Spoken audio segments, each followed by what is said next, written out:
ಹೇಳಿಕೆ ಕೊಟ್ಟರು. ಅದರ ಬಗ್ಗೆ ಅವ್ರಿಗೆ ಭೇದವೇ ಇಲ್ಲ. ಥಗ್ ಲೈಫ್ ಭವಿಷ್ಯ ಕೆಲವೇ ಕ್ಷಣಗಳಲ್ಲಿ ನಿರ್ಧಾರ ಆಗಲಿಕ್ಕಿದೆ. ನ್ಯಾಯಮೂರ್ತಿಗಳು ಆದೇಶವನ್ನ ಬರೆಸ್ತಾ ಇದ್ದಾರೆ.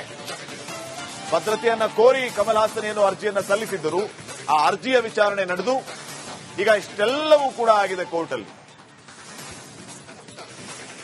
ಥಗ್ ಲೈಫ್ ಭವಿಷ್ಯ ಕೆಲವೇ ಕ್ಷಣಗಳಲ್ಲಿ ನಿರ್ಧಾರ ಆಗುತ್ತೆ. ಏನಾಗಬಹುದು? ಕರ್ನಾಟಕದಲ್ಲಿ ಸಿನಿಮಾ ಬ್ಯಾನ್ ಆಗುತ್ತಾ? ಕ್ಷಮೆ ಕೇಳಬೇಕು ಅಂತ ಕೋರ್ಟ್ ಈಗಾಗಲೇ ಒತ್ತಾಯಿಸಿದೆ. ಕ್ಷಮೆ ಕೇಳಬೇಕು ಅಂದ್ರೆ ಮನವಿಯನ್ನ ಪರಿಗಣಿಸಲಾಗುವುದು ಅಂತ ಹೇಳಿದೆ. ಸೊ ಈ ಸಂದರ್ಭದಲ್ಲಿ ಯಾವ ರೀತಿಯ ಆದೇಶ ಪ್ರಕಟ ಆಗುತ್ತೆ ಅನ್ನೋದು ಸದ್ಯಕ್ಕಿನ ಪ್ರಶ್ನೆ ಆಗಿದೆ.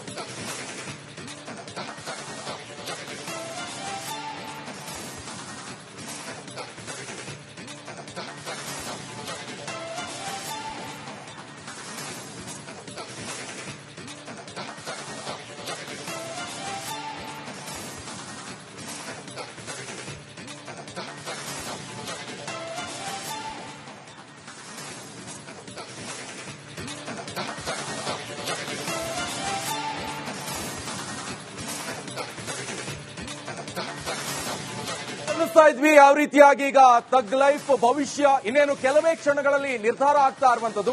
ಒಟ್ಟಾರೆಯಾಗಿ ಕಮಲ್ ಹಾಸನ್ ಅವರಿಗೆ ಪರೋಕ್ಷವಾಗಿ ಈಗ ಹೇಳ್ತಾ ಇರುವಂತದ್ದು ಕ್ಷಮೆ ಕೇಳುವಂತ ಇಂಗಿತ ಇಲ್ಲ. ಸೊ ಈಗ ಕಾನೂನು ಪ್ರಕಾರ ಕೂಡ ಹಿನ್ನಡೆ ಆಗಿದೆ.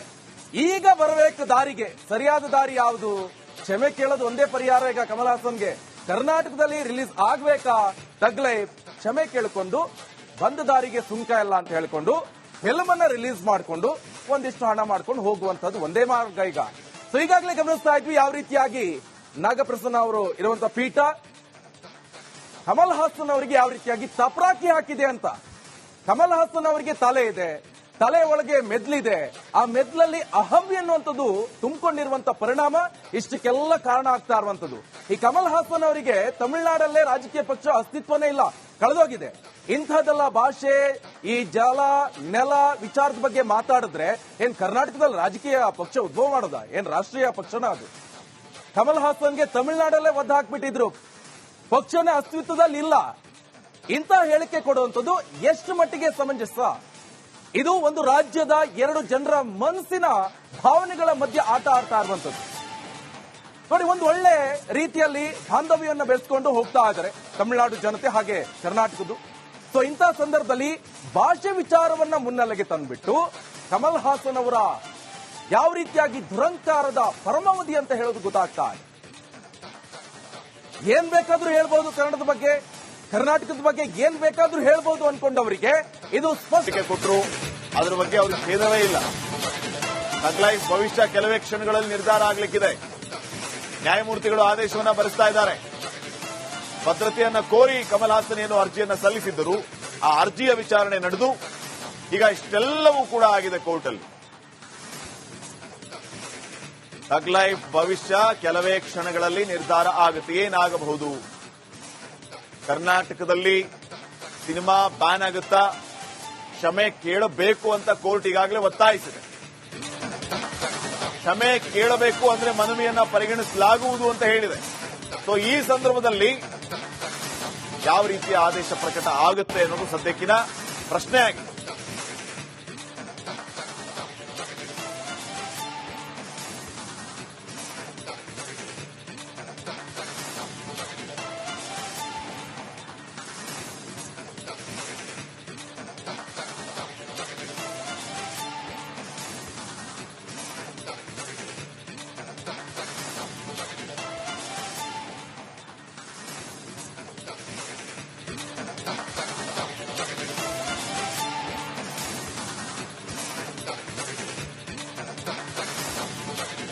ಇದ್ವಿ ಯಾವ ರೀತಿಯಾಗಿ ಈಗ ಥಗ್ ಲೈಫ್ ಭವಿಷ್ಯ ಇನ್ನೇನು ಕೆಲವೇ ಕ್ಷಣಗಳಲ್ಲಿ ನಿರ್ಧಾರ ಆಗ್ತಾ ಇರುವಂತದ್ದು.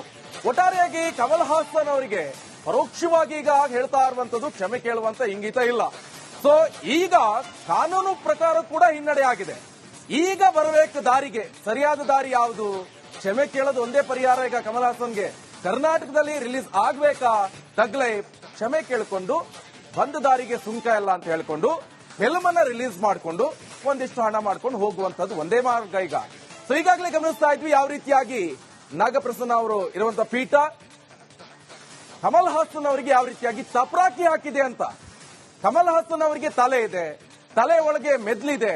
ಆ ಮೆದ್ಲಲ್ಲಿ ಅಹಂ ಎನ್ನುವಂಥದ್ದು ತುಂಬಿಕೊಂಡಿರುವಂತ ಪರಿಣಾಮ ಇಷ್ಟಕ್ಕೆಲ್ಲ ಕಾರಣ ಆಗ್ತಾ ಇರುವಂತದ್ದು. ಈ ಕಮಲ್ ಹಾಸನ್ ಅವರಿಗೆ ತಮಿಳುನಾಡಲ್ಲೇ ರಾಜಕೀಯ ಪಕ್ಷ ಅಸ್ತಿತ್ವನೇ ಇಲ್ಲ, ಕಳೆದೋಗಿದೆ. ಇಂಥದ್ದೆಲ್ಲ ಭಾಷೆ, ಈ ಜಲ ನೆಲ ವಿಚಾರದ ಬಗ್ಗೆ ಮಾತಾಡಿದ್ರೆ ಏನ್ ಕರ್ನಾಟಕದಲ್ಲಿ ರಾಜಕೀಯ ಪಕ್ಷ ಉದ್ಭವ ಮಾಡೋದ? ಏನ್ ರಾಷ್ಟ್ರೀಯ ಪಕ್ಷನ ಅದು? ಕಮಲ್ ಹಾಸನ್ಗೆ ತಮಿಳುನಾಡಲ್ಲೇ ಒದ್ದು ಹಾಕ್ಬಿಟ್ಟಿದ್ರು, ಪಕ್ಷನೇ ಅಸ್ತಿತ್ವದಲ್ಲಿ ಇಲ್ಲ. ಇಂಥ ಹೇಳಿಕೆ ಕೊಡುವಂಥದ್ದು ಎಷ್ಟು ಮಟ್ಟಿಗೆ ಸಮಂಜಸ? ಇದು ಒಂದು ರಾಜ್ಯದ ಎರಡು ಜನರ ಮನಸ್ಸಿನ ಭಾವನೆಗಳ ಮಧ್ಯೆ ಆಟ ಆಡ್ತಾ ಇರುವಂತದ್ದು. ನೋಡಿ, ಒಂದು ಒಳ್ಳೆ ರೀತಿಯಲ್ಲಿ ಬಾಂಧವ್ಯವನ್ನು ಬೆಳೆಸಿಕೊಂಡು ಹೋಗ್ತಾ ಇದ್ದಾರೆ ತಮಿಳುನಾಡು ಜನತೆ ಹಾಗೆ ಕರ್ನಾಟಕದ್ದು. ಸೊ ಇಂಥ ಸಂದರ್ಭದಲ್ಲಿ ಭಾಷೆ ವಿಚಾರವನ್ನ ಮುನ್ನೆಲೆಗೆ ತಂದ್ಬಿಟ್ಟು ಕಮಲ್ ಹಾಸನ್ ಅವರ ಯಾವ ರೀತಿಯಾಗಿ ದುರಂಕಾರದ ಪರಮಾವಧಿ ಅಂತ ಹೇಳೋದು ಗೊತ್ತಾಗ್ತಾ ಇದೆ. ಏನ್ ಬೇಕಾದ್ರೂ ಹೇಳ್ಬಹುದು ಕನ್ನಡದ ಬಗ್ಗೆ, ಕರ್ನಾಟಕದ ಬಗ್ಗೆ ಏನ್ ಬೇಕಾದ್ರೂ ಹೇಳ್ಬಹುದು ಅನ್ಕೊಂಡವರಿಗೆ ಇದು ಸ್ಪಷ್ಟವಾಗಿ ಕೊಟ್ಟರು. ಅದರ ಬಗ್ಗೆ ಅವ್ರಿಗೆ ಖೇದವೇ ಇಲ್ಲ. ಲೈಫ್ ಭವಿಷ್ಯ ಕೆಲವೇ ಕ್ಷಣಗಳಲ್ಲಿ ನಿರ್ಧಾರ ಆಗಲಿಕ್ಕಿದೆ. ನ್ಯಾಯಮೂರ್ತಿಗಳು ಆದೇಶವನ್ನ ಬರೆಸ್ತಾ ಇದ್ದಾರೆ. ಭದ್ರತೆಯನ್ನ ಕೋರಿ ಕಮಲ್ ಹಾಸನ್ ಏನು ಅರ್ಜಿಯನ್ನ ಸಲ್ಲಿಸಿದ್ದರು, ಆ ಅರ್ಜಿಯ ವಿಚಾರಣೆ ನಡೆದು ಈಗ ಇಷ್ಟೆಲ್ಲವೂ ಕೂಡ ಆಗಿದೆ ಕೋರ್ಟಲ್ಲಿ. ಲೈಫ್ ಭವಿಷ್ಯ ಕೆಲವೇ ಕ್ಷಣಗಳಲ್ಲಿ ನಿರ್ಧಾರ ಆಗುತ್ತೆ. ಏನಾಗಬಹುದು? ಕರ್ನಾಟಕದಲ್ಲಿ ಸಿನಿಮಾ ಬ್ಯಾನ್ ಆಗುತ್ತಾ? ಕ್ಷಮೆ ಕೇಳಬೇಕು ಅಂತ ಕೋರ್ಟ್ ಈಗಾಗಲೇ ಒತ್ತಾಯಿಸಿದೆ. ಕ್ಷಮೆ ಕೇಳಬೇಕು ಅಂದ್ರೆ ಮನವಿಯನ್ನ ಪರಿಗಣಿಸಲಾಗುವುದು ಅಂತ ಹೇಳಿದೆ. ಸೊ ಈ ಸಂದರ್ಭದಲ್ಲಿ ಯಾವ ರೀತಿಯ ಆದೇಶ ಪ್ರಕಟ ಆಗುತ್ತೆ ಅನ್ನೋದು ಸದ್ಯಕ್ಕಿನ ಪ್ರಶ್ನೆ ಆಗಿದೆ.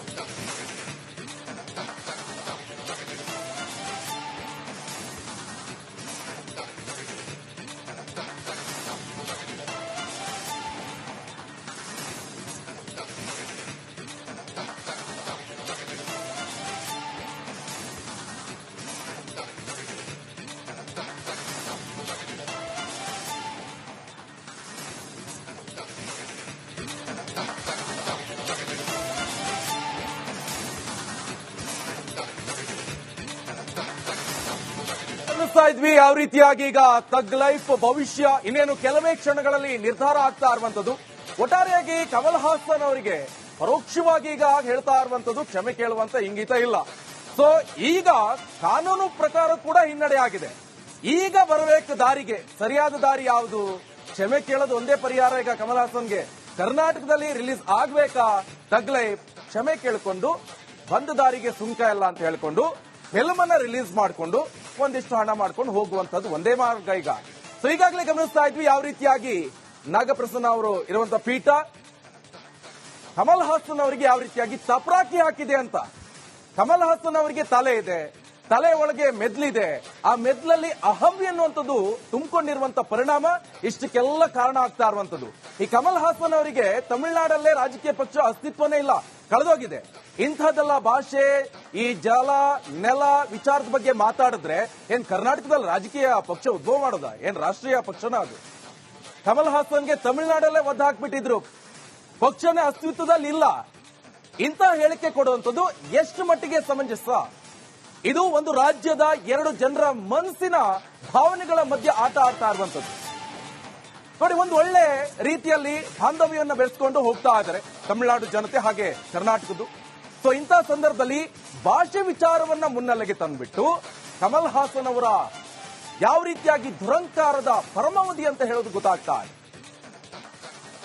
ಏನ್ ಬೇಕಾದ್ರೂ ಹೇಳ್ಬಹುದು ಕನ್ನಡದ ಬಗ್ಗೆ, ಕರ್ನಾಟಕದ ಬಗ್ಗೆ ಏನ್ ಬೇಕಾದ್ರೂ ಹೇಳ್ಬಹುದು ಅನ್ಕೊಂಡವರಿಗೆ ಇದು ಸ್ಪಷ್ಟ